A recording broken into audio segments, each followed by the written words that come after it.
Parlons des planètes aujourd'hui. Dans le langage astrologique courant, chaque objet céleste est nommé planète, même si nous savons que le Soleil est une étoile et que la Lune est notre satellite qui réfléchit la lumière du Soleil.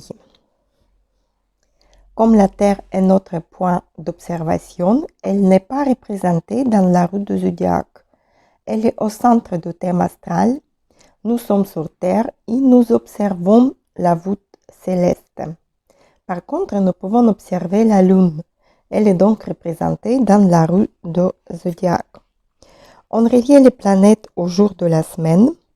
Lundi est le jour de la Lune, mardi c'est de Mars, mercredi de Mercure, jeudi de Jupiter, vendredi Vénus, samedi Saturne et dimanche le Soleil.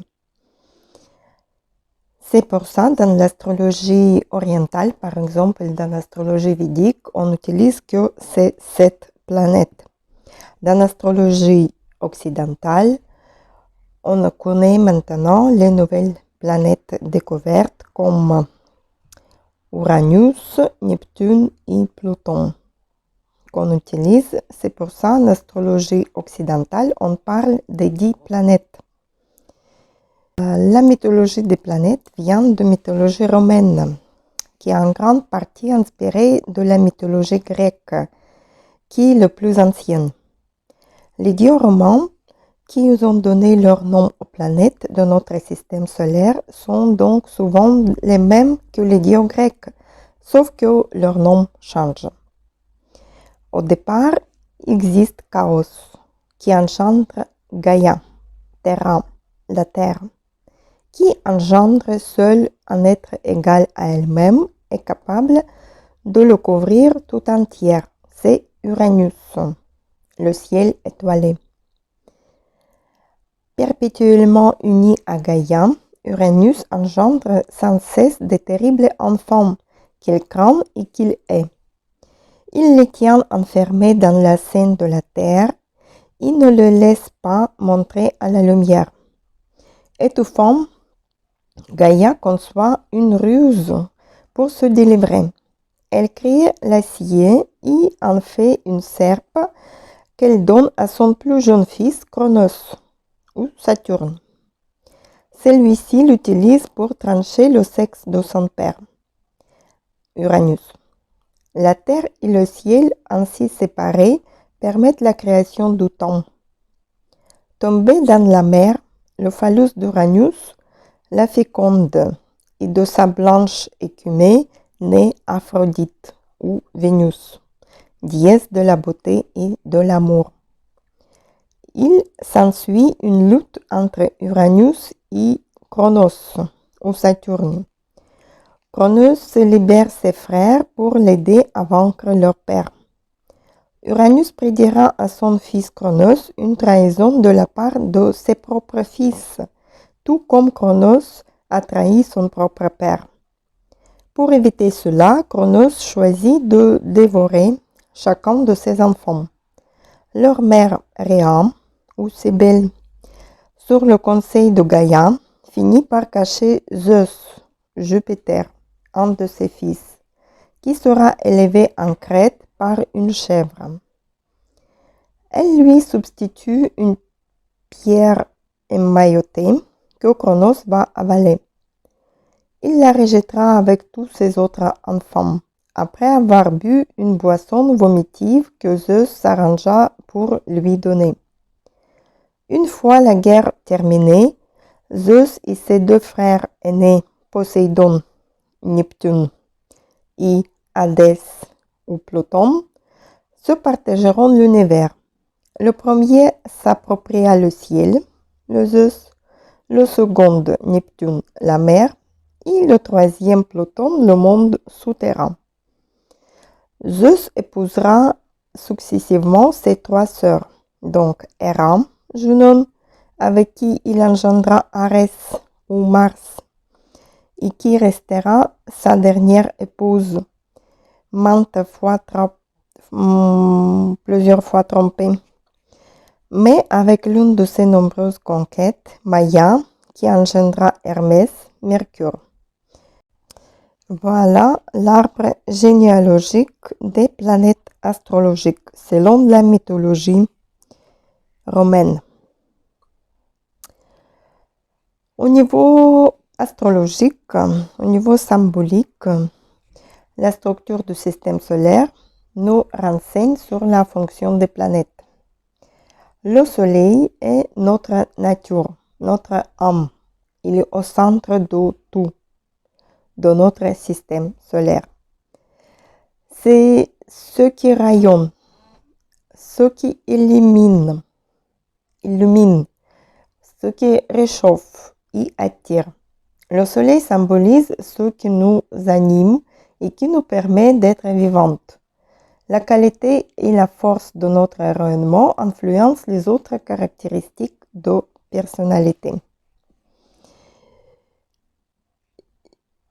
Le mythe du soleil est lié au mythe d'Apollon, le dieu du soleil, ou Hélios. Apollon est fils de Zeus et de Leto, déesse de la maternité, comme sa sœur jumelle Artémis, déesse de la lune. Apollon est la divinité de la lumière. On le dit beau comme le soleil. Ses flèches symbolisent les rayons du soleil. Zeus l'a chargé d'éclairer le monde par la lumière qu'il dispense. Apollon accorde aux divines de prévoir l'avenir.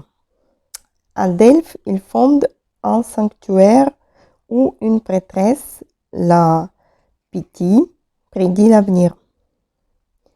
Le trajet du soleil à travers des 12 signes du zodiaque est à la base du mythe des 12 travaux d'Hercule. Le parcours du soleil correspond à celui du développement de la conscience à travers les 12 signes. Le soleil est maître du signe zodiacal de Lion. Dans le thème, il invite à accepter de révéler notre beauté solaire, à mettre en lumière tout ce qui doit l'être. Il symbolise notre moi, individualité, notre ego. Son interprétation illustre les qualités de volonté, de vitalité, de la joie. Les personnages représentés par le soleil sont notre père, notre époux ou notre esprit. L'énergie du soleil mal orientée pourra donner naissance à l'égocentrisme, l'égoïsme, le narcissisme, la mégalomanie. En regardant la position du soleil dans notre thème astrologique, nous pouvons poser les questions suivantes. Où est-ce que je me sens le plus en joie? Comment j'ose être ce que je suis? Comment j'utilise mon énergie créatrice? Ce qui concerne le soleil. La lune est représentée en mythologie par les deux déesses, la Sélène et Artémis. Car la lune, dans la vie, a les deux sens, deux influences sur notre vie sur Terre, la lune croissante et la lune décroissante. La lune qui donne son énergie et la lune qui enlève l'énergie.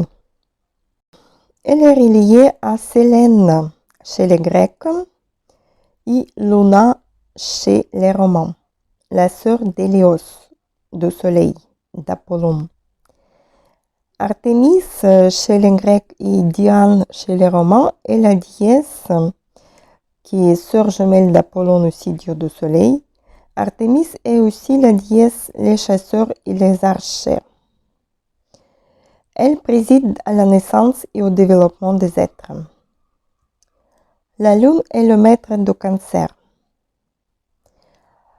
Dans le thème, elle symbolise le subconscient. C'est l'énergie émotionnelle, maternelle et nourricière. Son interprétation illustre le sentiment du foyer, la façon dont les émotions influencent les humeurs où se situe le besoin de sécurité. Là où est la lune se trouve notre imaginaire. Les personnages représentés par la lune sont la mère, l'épouse et l'âme. L'énergie de la lune mal orientée pourra donner naissance à l'inhibition, la peur, l'insécurité, les addictions alimentaires, l'infantilisme, le besoin de régresser. En regardant la position de la lune dans notre thème astrologique, nous pouvons poser les questions suivantes.